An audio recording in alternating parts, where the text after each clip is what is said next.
Thanks. Welcome, everyone. If you are celebrating with us, you are celebrating Immigrant Heritage Month. And today we are going to be celebrating 3 immigrants. We had 4, but one is not going to be able to be with us, and we'll explain that in a minute.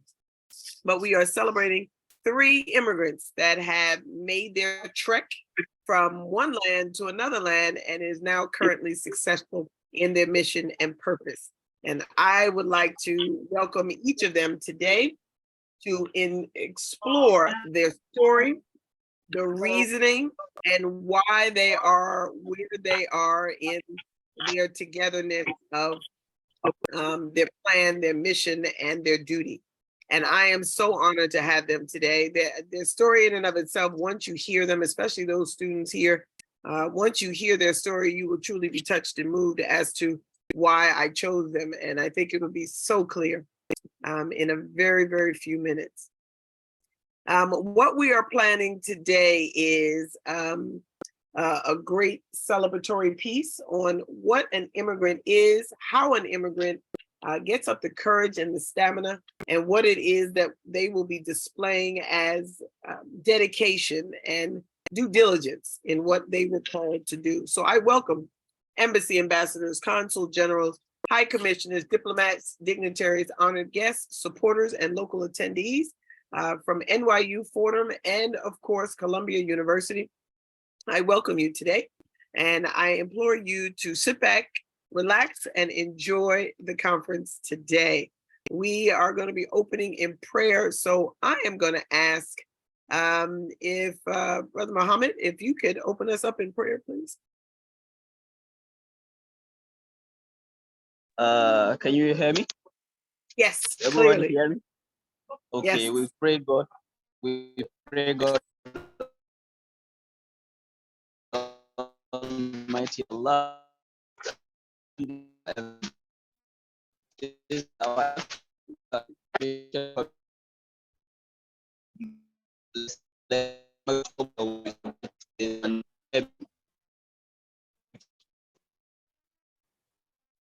and that's a prayer.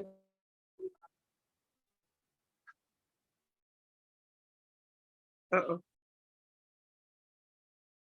MashaAllah. Oh, wow. You're breaking up, Brother Muhammad, very bad. Now we can't even hear you at all. Oh, wow.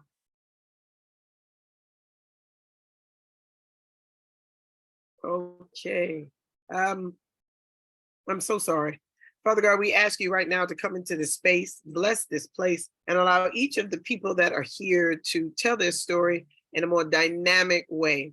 Allow them to encourage others that are making the trek or those that are already in the process of becoming a migrant to another land to set their foundation and show the greatness of what it is that these people have done to be an example of what can be done if you are just keeping your eyes on the prize. And we also bless each and every one of them and thank them for coming today and being a great example of what we can do when we are in your midst. For all these things we ask in the many names that you were called. Ameen. Sorry, Brother Muhammad, I hope you come back on because I've actually lost you completely now. I hope Yes, you... I'm back. I'm back. Can you hear me well? Yes, I can. Oh my goodness. Okay. Well, I want to welcome each of you. That's okay. That's okay. And you know, I tell you, technology will never be 100%. I truly believe that now. But we are coming into our own in allowing the day in the life of an immigrant to unfold. Now, one of the reasons why we chose this, of course, being the Immigrant Heritage Month, is we chose these 4. We're not having Dr. Catherine Hall Trujillo or Queen Mother. She had a prior engagement and it ran a little longer than she thought, and she won't be able to attend today. But we do send her a great energy and support to her today because she is dealing with a very long conference. She is normally the person that opens up all of our events with prayer because her wisdom always astounds me as to how she has almost perfect prayers, as I call it. when she loads our events. But we have picked these four because their story has opened up a great song to me. And when I say song, I don't mean the melody of it's a cadence. It's something that you see over and over, but they have almost perfected it. Now they are, again, from one land in another land, making success of their business and their personal lives. And we are honoring them today because being an immigrant is not easy. And just hearing bits and pieces of their story before now allow me to know that this is a daunting trek. And it's something that I don't wish upon anyone. And for whatever reason you become a migrant or an immigrant to another land, God bless you. Because I have a deeper respect for those that make this trek, those that leave with nothing and end up having everything, and those that are still in this, such as IDPs, that are in this process of gaining ground in another land. My hat's off to you, because I'm seeing this in real time with the migrants that are coming here to New York from Mexico and point south. And they are literally coming here with the clothes on their back and their children and trying to make a life in the land that doesn't even speak their language. So I have the greatest respect for immigrants and migrants alike. And I pray that you guys enjoy the stories of each of these men and women to be able to garner a better way home for you and yours, especially those that are dealing with it. Our mission is simple. We want to allow each of the panelists to give their story, to speak in their voice, and to give them the time to tell their story from beginning to end. They can start as early as childhood, but they are to end where they are right now. Successful, unsuccessful, gaining success, and whatever it is that atones their life right now. We're going to give them quite a few minutes. So each of their stories are going to be dutifully told. We have, now that Queen Mother's not here, we have about 7 to 10 minutes each. So they have that time to share and to be purposeful in what they're given. But the idea is for them to answer a question and then tell their story, or maybe answer their question within their story. But the idea is to teach from where they are. There are people that are coming to other areas for jobs and income, for a better way of life, and those that come here to the United States, especially almost daily, for a new way home. And these stories are going to truly empower you. For those that are on, that are new to the Federation of International Gender and Human Rights, those that are coming on Columbia, the new students that are here from this semester, we are a social impact organization that is designed to bring repeatable and sustainable solutions to gender and human rights violations. Today, we are speaking about the migrants and the immigrants that have come to other land, or have gone to other lands and done their due diligence, as I mentioned. But we're supporting them today because we deal with a myriad of immigrants, those that are come here legally or with papers, those that are undocumented, those that are traveling here, and those that have arrived and are still in hiding for fear of deportation. We are celebrating those today and all month long, so that we will allow them to know that there is a safe haven here in the US, in Canada, and other parts of the United States, Alaska, Hawaii, Puerto Rico, and Guam, that can house them, have them, and be a part of their new tomorrow. And these voices have come today as an example and a steer representation of the Federation of International Gender and Human Rights.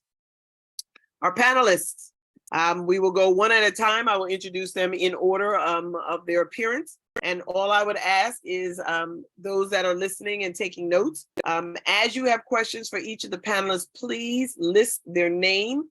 It could be their last name or their first name, and then ask the question so that the panelists will know. And when we get to our Q&A section at the end of each of them telling their story, then we will answer those questions in order, okay? So for those on the live stream, NYU, I know you're having a glitch in yours, so please make sure that if you can, to send a text message to your professor, and then she can send questions to me if you still are up. Fordham, your law students that are dealing with immigration and immigration reform, please send questions that deal with immigration. So maybe they can answer those questions, especially what they had to deal with whether it be a toxic time or maybe it be a very lucrative and easy time. Okay. So I would ask that each of the questions come through the live stream chat. And for those in NYU, Professor Simons, you can go ahead and send me a text with a few of the the chats, please. Our first panelist is the none other than Dr. Lisette London. She's a behavioral health trauma expert and coach. She's a bicultural professor and leader and founder of the Lisette London Global Consulting LLC. And she's reigning now from San Antonio, Texas. And we're going to understand how she got here in about 2 seconds. So Dr. London, if you can unmute your mic, your question today is, why the US and why now in your life? What made you come and what makes you stay? Well, first, hello, everyone. I'm excited to be here and to speak about this topic. Yes. Why the US? My family. My family chose to come to the US. I was minding my business, as I tell my people. I was minding my business in the warm of Panama, and then transitioned to New York. And not even a few weeks later, we moved to Minnesota, which was the year that they had their blizzard. So if you know anything about going from warm place to a cold place, the clothing that you buy from a warm place is a very different material than the clothes from a cold place. And so I remember to this day, my outfit, we had a little like sailor hat, and it was a white outfit with like a skirt and like sleeveless. And we get to these places and it's cold, and and we're looking around and we're like, what is happening? We don't speak the language. Right. We speak Spanish, and we are just in awe about what is going on, and the culture shock, right? Yeah. You see people walking around with puffy black things, and there we are standing shivering looking around. And so the transitional story is I call it transitional story for me because the shifts was very traumatic. And when we're looking at immigration or migrating to one place or another, whether it is by choice or whether it is because of something that occurred, there is a level of trauma that comes to it. And so in my transition from the Panama to the US, it was because of family decision. What made me come to the US, again, my family, and what made me stay is the fact that I recognize the level of resources and support that we had here that we didn't have at home. One of the things is my father lost his job and was told the company left, closed immediately. They didn't tell the people that it was closing. One day he's working, the next day show up and the work is gone. And then he was told that, the company moved to the US. And so then he had to transition. And if anybody knows the level of what happens when individuals migrate due to a job, right, are told there's a job for you, and they're told all these things and the promises of that. My father transitioned, trying to come first. He came first and trying to see if he can get what was told to him and what's promised. And he got here and it wasn't true. And so by the time he was trying to figure it out, we were at Panama trying to figure, like, hey, where's my father, right? And in order for not for us to worry, he said, just come, it's fine, just come, we'll figure it out, it's fine, well, they'll figure it out, they'll fix it, they're telling us they'll fix it. And not knowing that again, the company was lying, and it was lying and lying. And so we get here and there is no job, there is no support, there is nothing of that. So my mom and my father had to figure out what to do. So they had to call on family and friends of people that know people that came to the US. And that's how we were able to find refuge and support, right? And deal with a transition that came from this journey. So why I'm still here is because I know that even though it was very traumatic experience, it was still a very privileged experience for me. And I understand I call myself a foreigner, will always be a foreigner. It's that I have the privilege to turn around and support people who are either in the same position as me or having it worse than me. And so in my dedication is the reason why I'm still here is because I know what it is to not have support. I know what it is to beg for support. I know what it is to be told we got your back and then thrown out on your on in the street and try to figure it out when you don't know the language, when you don't know how to navigate the system. So hopefully that answers the question.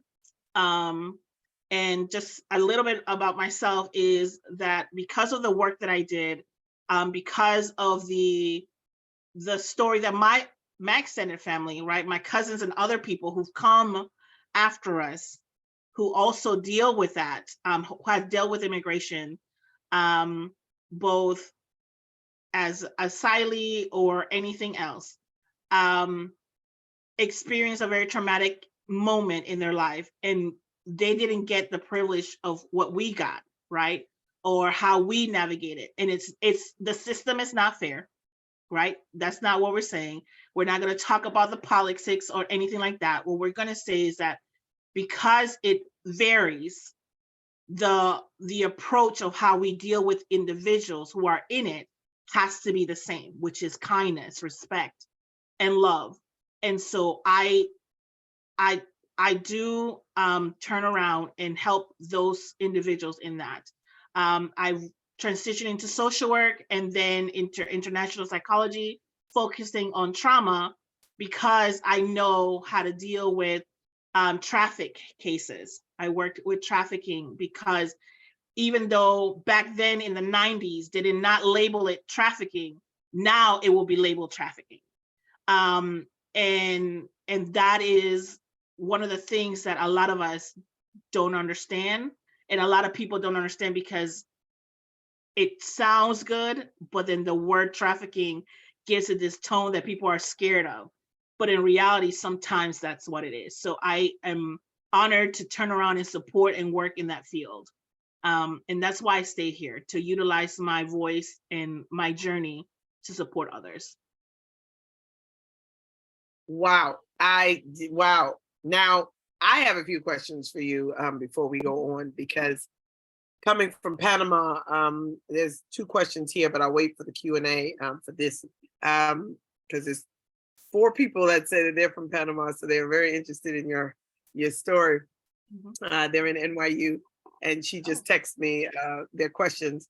But I have a question. Part of it, the questioning says, what made you come and what makes you stay? When you started doing your trauma work, when you started doing the work, the psychosocial work, where did you see this work going? Did you see it staying here in the United States or going back to Panama? I actually saw it going everywhere. Oh, nice. That's even better. Which is why I labeled my company global, because I didn't want to be limited to one space. And also because in the space in Panama, we have all cultures. Right. We have multiple countries coming in. And so limiting myself to one space does a disservice to others. So I want to utilize my voice and my story to tell people and to help people. And Nice. the work that I did working with an organization that was working with people coming from all over allowed me to be confident enough to work and speak with people from all over the world about this issue. This is amazing. And your English is amazing too. I mean, for you to even say you didn't speak the language and now you're so fluent. Oh, blessings. Wow. Yes, I have to say that. And one of the things that I always earmark in the due diligence of moving, especially from someplace to here, is the English. How well did you pick it up? How often do you use it? When someone even comes to you and says "Buenos dias," you say "Good morning" instead of "Buenos dias." You know what I mean?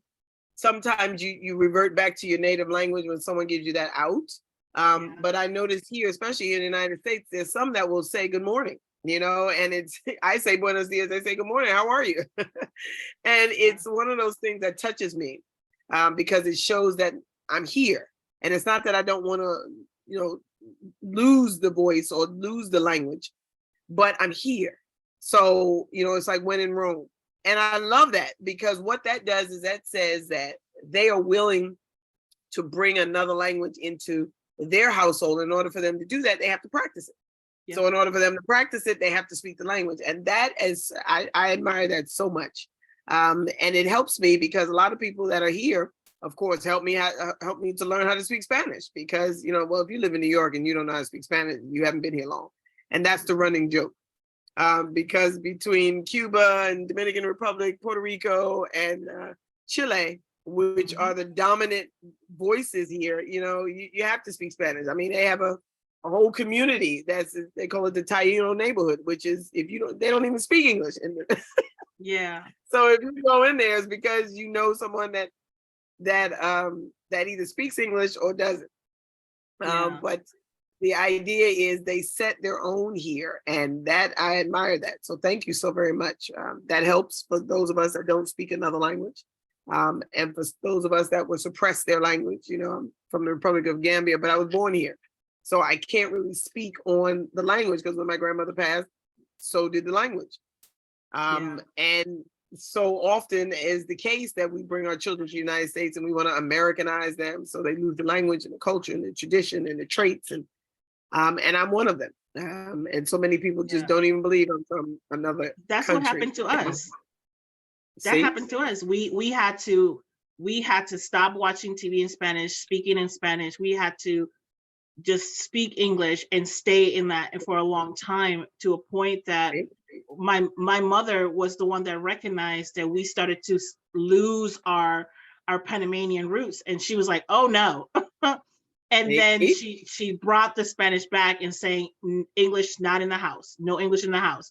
Let's speak Spanish to practice and bring it back." And that's just part of the immigration aspect or the migrant mindset, that as you're transitioning, you have to renounce who you are in order to adapt to the culture that you're in. And I don't believe that's true. I don't. Because that mindset negates the individuality of who you are and what you bring into the table. So absolutely, and that's the point. My parents did it back in the 60s and 70s, and I can't really explain why they did it because they wanted to be American so bad. But to know that is to know now, if someone speaks Fula to me, it's just like I know maybe a handful of words. I know more Spanish than I know Fula. And that's only because I've grown up here. You see what I mean? So it's really amazing. And I don't take that lightly, especially in teaching my children and now my grandchildren, because that is a route that I definitely want to keep. So thank you so very much. There's 2 more questions, well, 3 more right now, questions for you at the Q&A. So I'll get to them with everyone else. But we're going to get to our next panelist. Thank you so very much, Dr. London. Our next panelist, of course, is Madam Ambassador Olawunmi Princess Adewoye. She is the Executive Director of the English Development Center. There it is. Secretary General of the International Human Rights Movement in Cape Verde. And she is Mission Ambassador to the Republic of Cape Verde in Cabo Verde, West Africa. Exactly, Cabo Verde. Yes. And I am so interested in this your story and in this next one, but I have a question for you. As you give your story, please, Cape Verde has unique obstacles in its way, from isolation to being an unfamiliar territory when we speak of the African continent. So name a few of these sweet pleasures that allows you to stay there, please. Excellent. Thank you very much. Well, I'm Princess. My name is Princess Adeoyin. I'm actually a princess from the Owu Kingdom of Nigeria. And I'm married to a prince from Oyo Kingdom of Nigeria. And we were working and living in Nigeria together as a young couple. Just a year after our marriage, my husband got a transfer from Nigeria to Cape Verde on a diplomatic mission, something totally different, you know. And so I was working in a bank, and I was working at Zenith Bank in Nigeria. And then I moved from there to African Alliance Bank, African Alliance, how do we call it now? Insurance company in Nigeria. Okay. And from there, I had to move within to Cape Verde. My own part of the story wasn't really, really interesting at the initial stage because first, I don't speak the language. We speak Portuguese in Cape Verde, and they have their normal language too, that is the Creole. Portuguese is the official language, and they have the Cape Verde Creole. So I couldn't speak any of these two languages. And when I came in also, I got to meet with some Nigerians from the Nigeria community. You know, you would like to meet with people from your own country so that you can at least speak and, you know, get yourself accustomed with the system of the country. And when I met with them, I heard that their stories were really, really horrible. You know, some people came from Nigeria and most of them were deported back to Senegal. You know, the Cape Verde government then said I don't know, a lot of things. Sometimes they say the documents are not complete. And, you know, my concern then was, isn't Cape Verde part of ECOWAS country, that is the economic community of West African states? Because I know Cape Verde to be West Africa. When I was coming from Nigeria to Ghana, I never had any problem. All I needed was my ECOWAS passport. So why is it that when people come with ECOWAS passport to Cape Verde, they are deported back to Senegal or to Morocco, depending on the route they are coming from? I got so disturbed. I didn't experience this, but I got a lot of complaints from a lot of Nigerians. So this actually birthed a movement in me. And I was like, this cannot continue.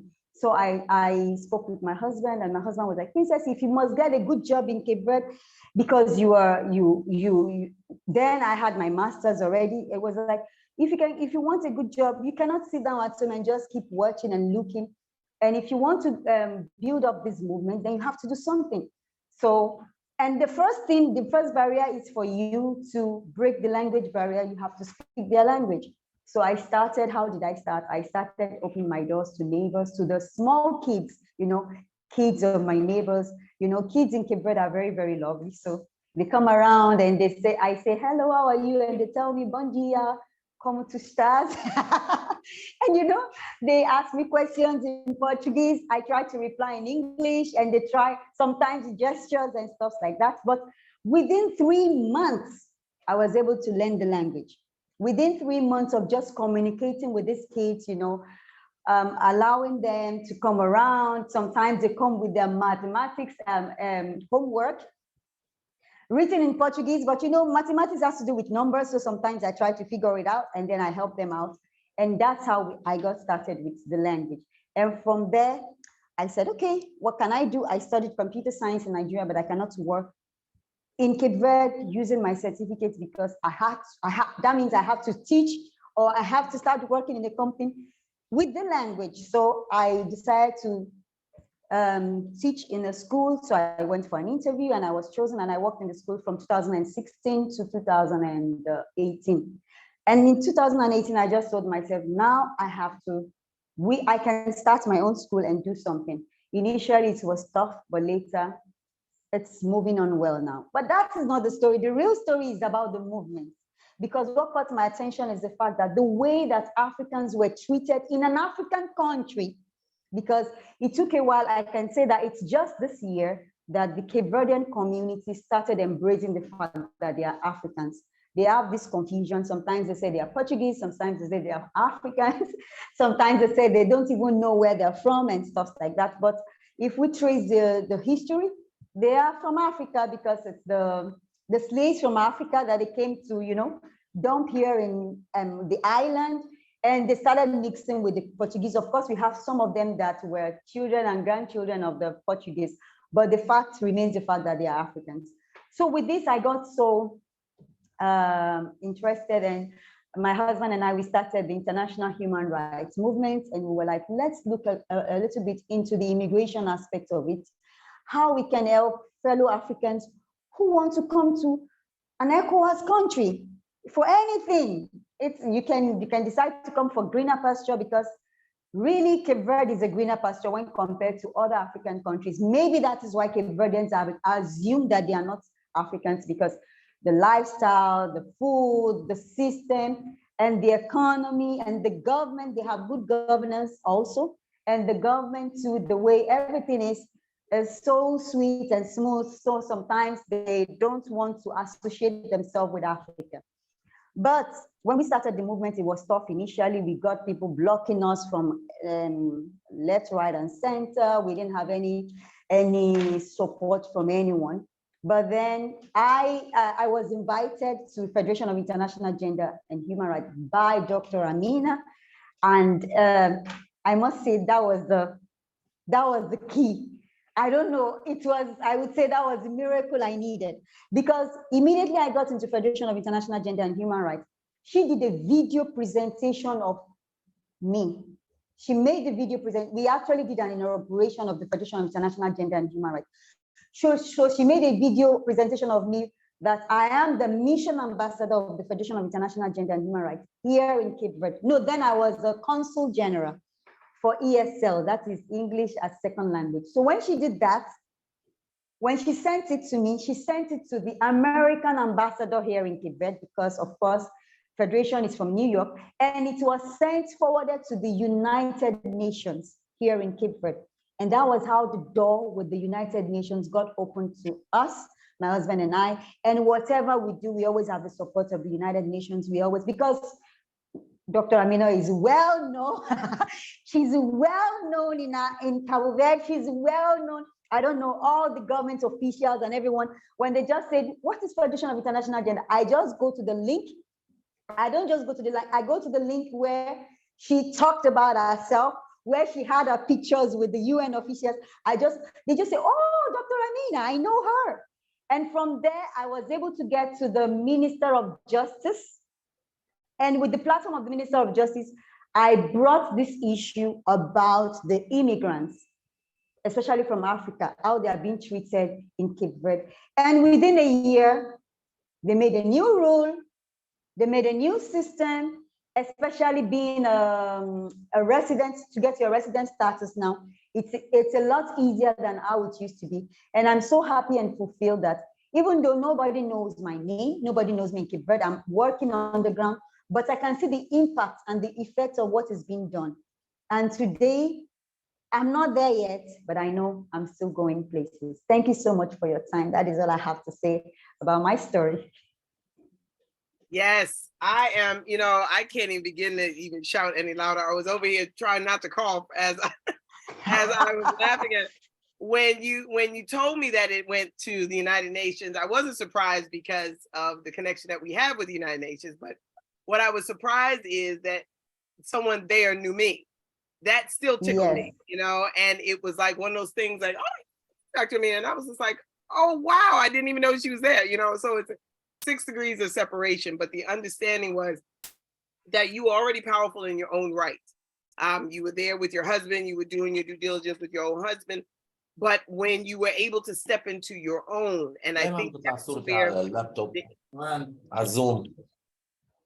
that's where the immigrant voice gets the greatest power. Can you please mute your mic?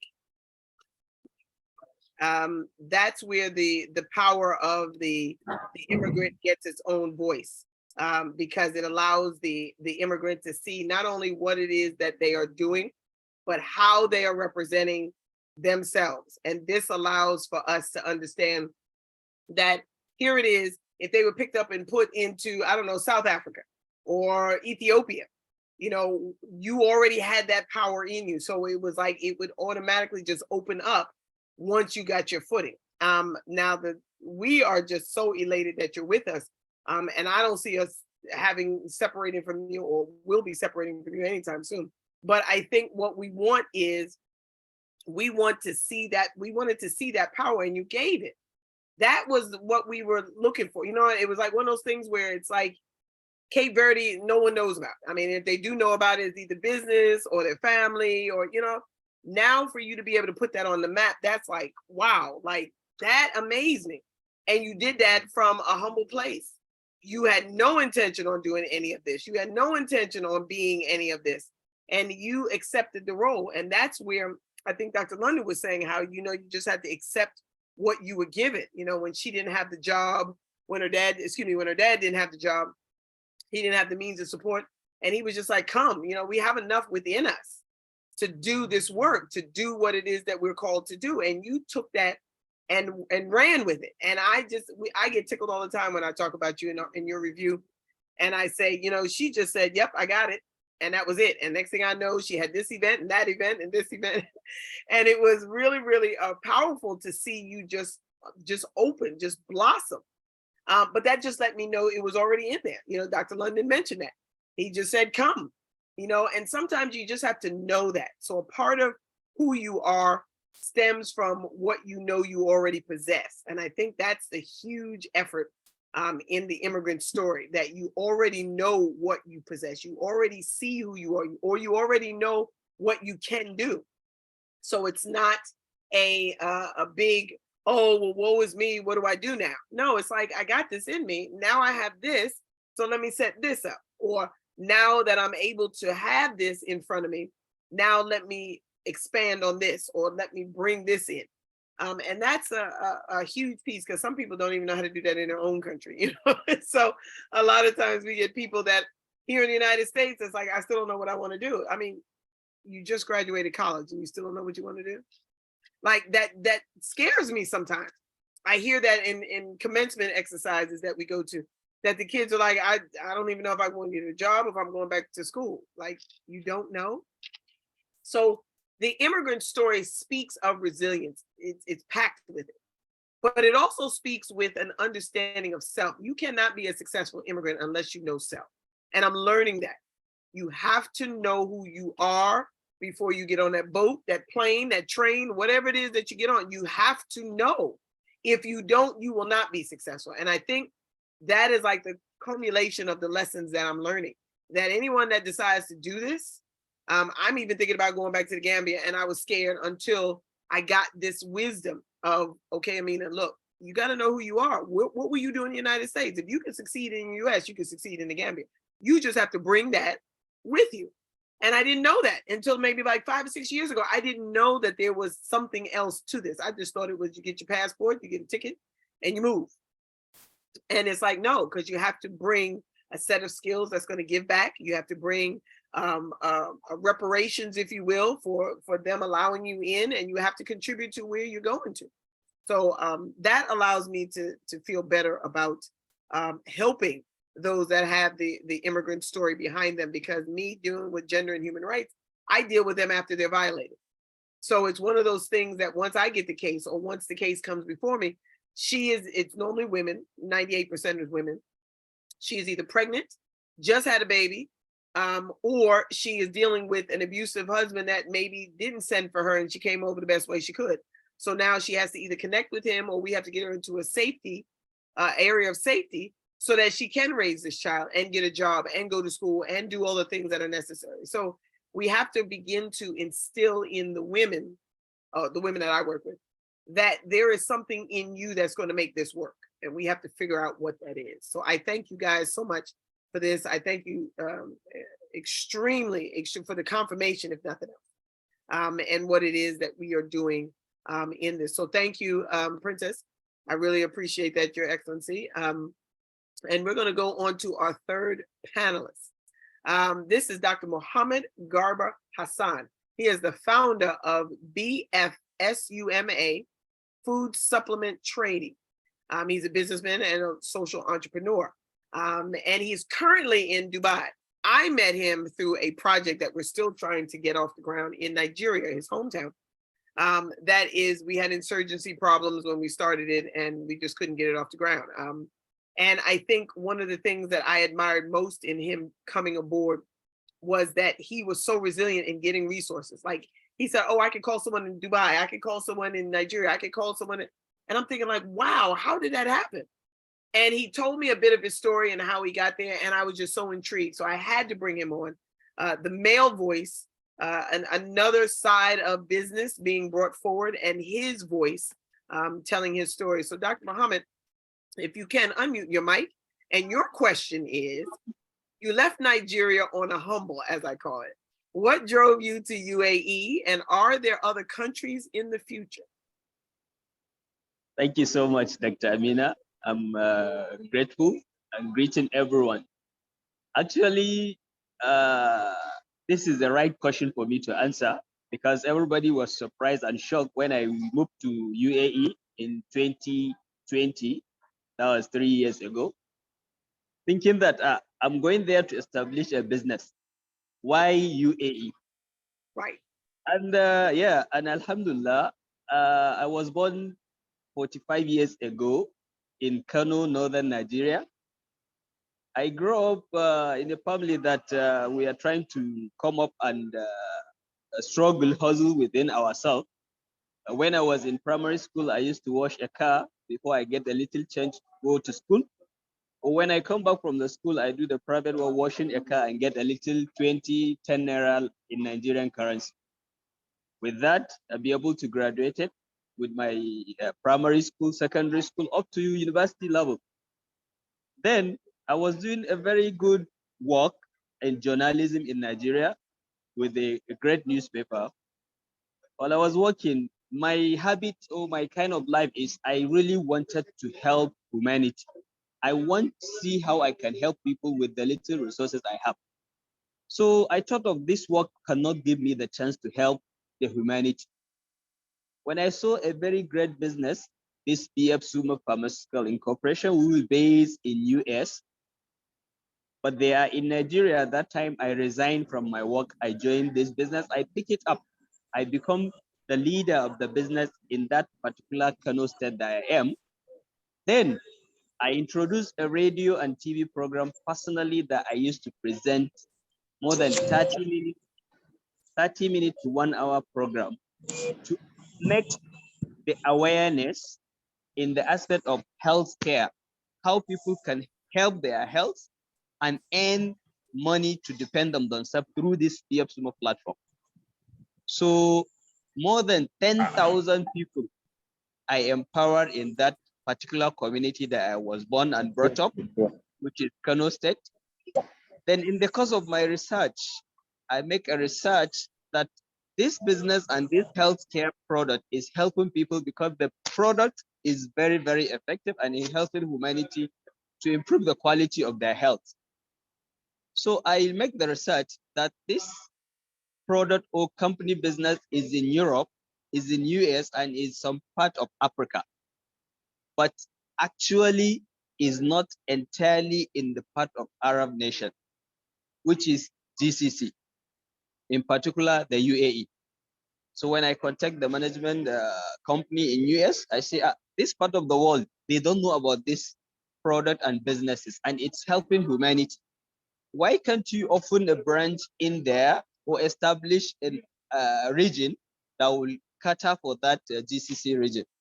The company say in their plan, in the next 20 to 50 years before they move to that region. I said, no, if that's the case, can you give me the authorization later? I have a plan and vision to take this opportunity to this region where they will benefit from health and the business aspect of this BF Suma. The company said, why not? If I can sponsor myself, finance myself, they issue me an authorization letter. That was in 2020 December, which I took the challenge with all my resources because back in Nigeria, it happens that I opened a very charitable foundation called BF Suma Charity Foundation. With that, I'll be able to help people who are in very vulnerable situation. Maybe they had our program or radio program about our health, their health, and how they can improve their health with our product, but they cannot afford it. So that charity foundation of mine helped them to improve their health through this product and to empower them business economically. They become independent. So Alhamdulillah, when I had that authorization later to move to UAE, establish the branch of business, I sponsor myself. I came into UAE myself in 2020 December. I established the company called Kano BF Suma, which is my native state in Nigeria, is the name I use to open the company here in UAE. It's all about health and empowerment economically. So with that, 3 months after I came to UAE, I started processing the registering those products into their government agency that consider anything food supplement like FDA. Then I lost my dad. My father died. I could not be able to complete that in 2020 December. I have to quickly go back to Nigeria for my father's burial. And that was what took me back. I stayed in Nigeria for months before I be able to come back. I say, I must accomplish this, my mission of bringing this opportunity to UAE. So actually what brought me to UAE is even to help the community and the society in the Arab region, not only UAE, the whole GCC. Through this BF Sumo platform is a health supplement that can improve their health. I say I must accomplish this mission.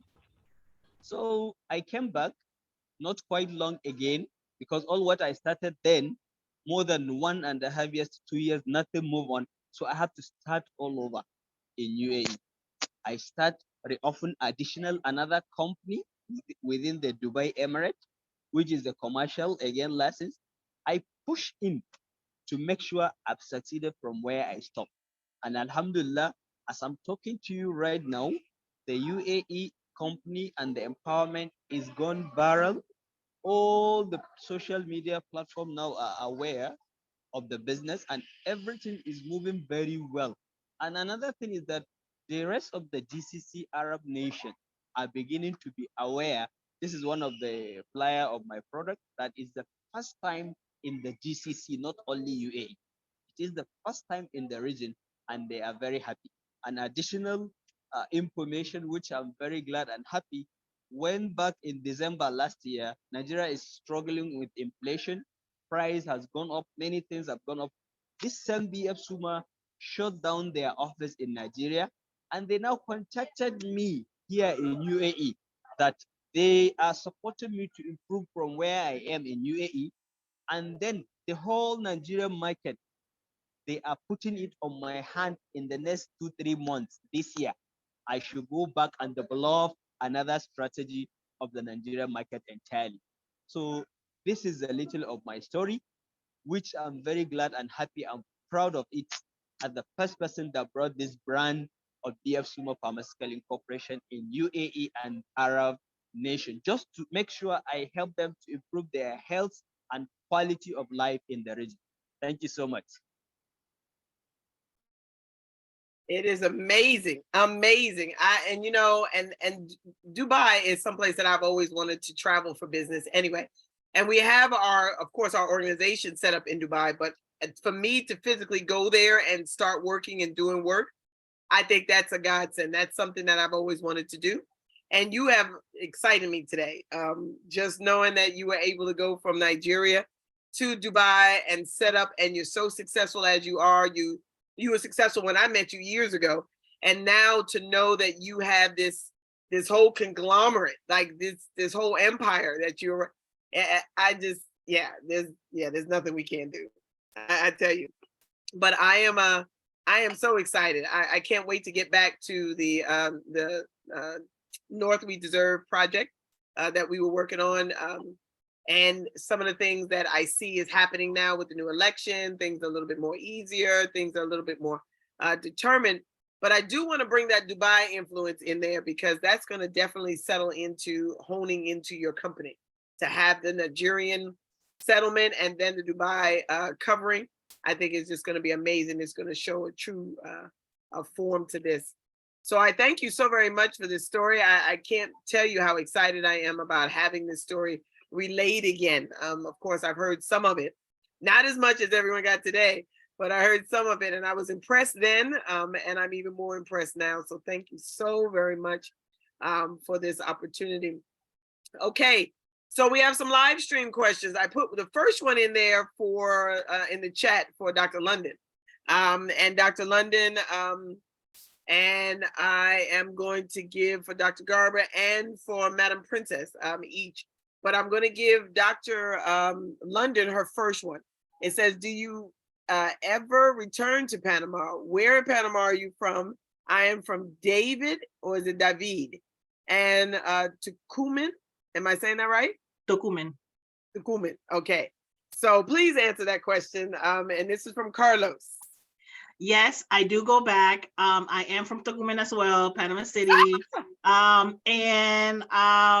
Yeah, it's I live near the airport, Las Acacias, so Las Acacias area. So yeah, it's exciting. I love it. The fact that you two are from the same place. Wow, that is amazing. Oh wow, that is awesome. And I know the professor's over there, and she's just like this. She is from Chile, but her students are coming in from Panama, Chile, and I think is well, Colombia. So she has a nice breed that is here, and they're first geners, of course. So they're learning as they go along. So that is it. All right. There is a question for Madam Princess. It says, how easy would it be for someone that is educated here in the United States to go to Cape Verde to begin work with gender and human rights? Oh, that's a good question. Absolutely great question. That's a very good question. Well, right now, we've broken the barriers. We thank God for that. The only challenging aspect of it is the language. Once you are here, the first thing you have to just take up is your classes, or I didn't take any class, actually. I just started speaking with people around so that you can communicate. But normally, wherever you are in Cape Verde, if you find yourself, if it is the gender aspect of it, of course, you're going to be working with movements or organizations, or if you have your own organization, no problem, come over here. The language at the UN is English. The language at ECOWAS is English. Of course, that is the official language. So once you can speak English, the ground is open, the floor is ready, everyone is ready to receive you. And of course, getting a job with gender is not a very, very hard thing to do here in Cape Verde, especially with, we have an institute, I'm trying to think of how I'll convert it, ICIEC, Institute of the, okay, Institute, Cape Verdean Institute. I have to convert from Portuguese to English. Cape Verdean Institute for Gender, Equality and Equity. It's an institute, it's a body by the government. And of course, they work with us and they work with other individual organizations. So that's it. Wow, I am just so impressed with you anyway. So I can only imagine. We want to get a Harbor Heritage University leg there so that we can get an educational piece there in Cape Verde, and that's one of the bigger pieces. So thank you so very much for that. One for Dr. Garba. Dr. Garba, I am Nigerian here in the United States getting educated, and I was wondering if I should return to Nigeria. You've given me an insight to go to UAE.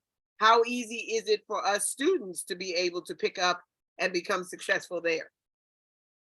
That's a great question. Yeah, that's a very great one. Actually, now there's little I forgot to tell you. When I was in Nigeria up to today, I'm the Vice President Youth for Human Rights International, which is one body based in US. I'm the Vice President in Nigerian chapter for the last 20 years. And then another thing, this current dispensation, Nigeria just finished their elections.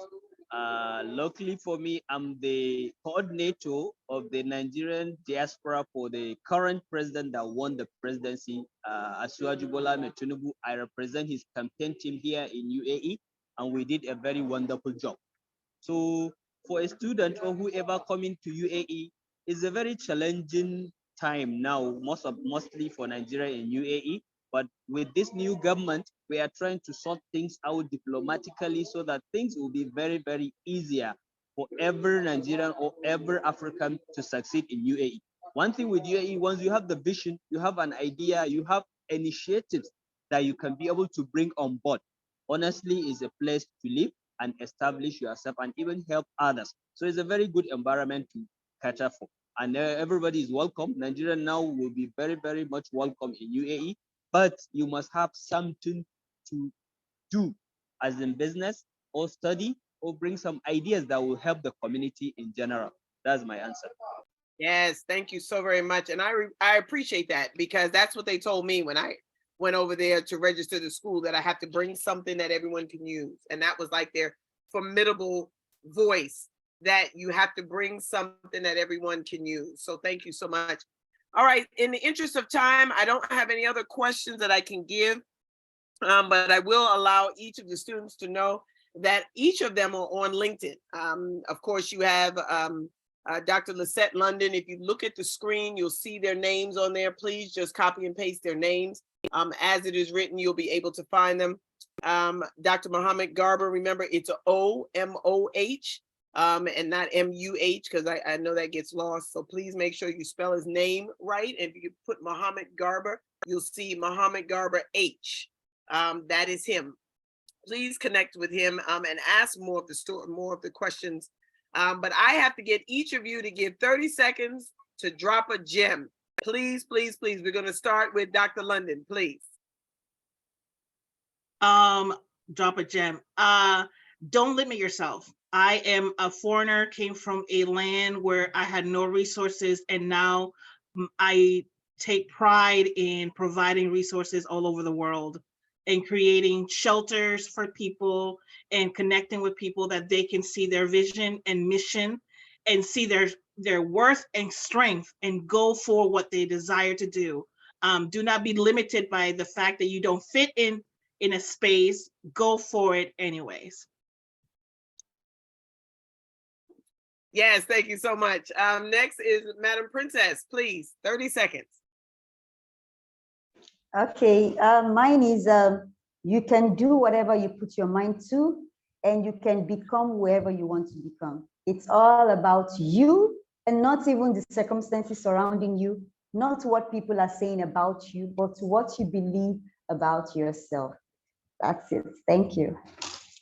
Thank you so much. Yes, and Dr. Garba. Yes, thank you so much, Dr. Amina. What I want to advise everyone is just believe in yourself. Believe in yourself. You can do it. Another thing is make sure you bring idea, initiative that will solve people's problem. Once you have that one, you are done in this life. Thank you so much.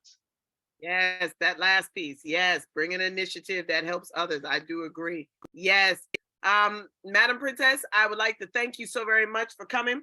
And thank you so much for your story and the insights to what it is that you are bringing to the table. Thank you on behalf of all of us that help Cape Verde and those that are around us. Thank you so much. Dr. Mohammed Garber, and those of us that want to come to the UAE, please look for us at the airport, because we're coming. We want to get there. We want to be there. We want to be in that energy and just see the difference between where we are and where we need to be. And of course, Dr. Lisette London, wherever you are, whether it's the UK, Ghana, United States, we are just going to follow your trend, because you are truly where we want to be in this success and the understanding of what it is that we need to be every day. So thank you so very much for all that you have done and all that you are. For more information about the Federation of International Gender and Human Rights, go to FIGH.org or email us at fighr.info@gmail.com. And of course, you guys can log on to harborheritageuniversity.com and know that we are coming. Check out our website, see the things that we're doing, and we're getting ready to upload. The first class that graduated from Harbor Heritage University is 6 of them, but that's the 6 that we are so proud of. They just challenged their dissertations and they graduated earlier this month, and they are truly, truly successful in their own right. So we want to thank you so very much. I'm going to close us out in prayer. Father God, we thank you so very much for being here today. Thank you for the success of this mission. We're going to send this recording to the masses. And I pray that someone is inspired, that is encouraged, that is mindful of what it is that they need to do through these stories.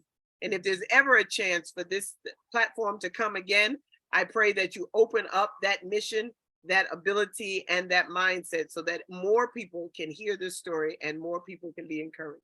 We ask this in all your many names. Ameen, ameen, ameen, Allahu ameen. Okay. Thank you all for coming. We have small gifts of thank you that are going to come electronically to each of you. So please check your email in about 30 minutes. I thank you so very much for coming. Thank you, NYU, Columbia, and Fordham University for coming on. Thank you so very much. We had about 48 students that heard your story today, and they are amazed at you. We have from Columbia, we have one from UAE, and I don't know if we had anybody from Cape Verde, but I do know that they did enjoy who you are and what you represented today. So I thank you all. And I thank you immensely for telling your story and sharing that with us, because what I did know, I didn't know as intently as I did today. So I thank you again for all that you are and all that you have become. So thank you so very much. We'll talk soon.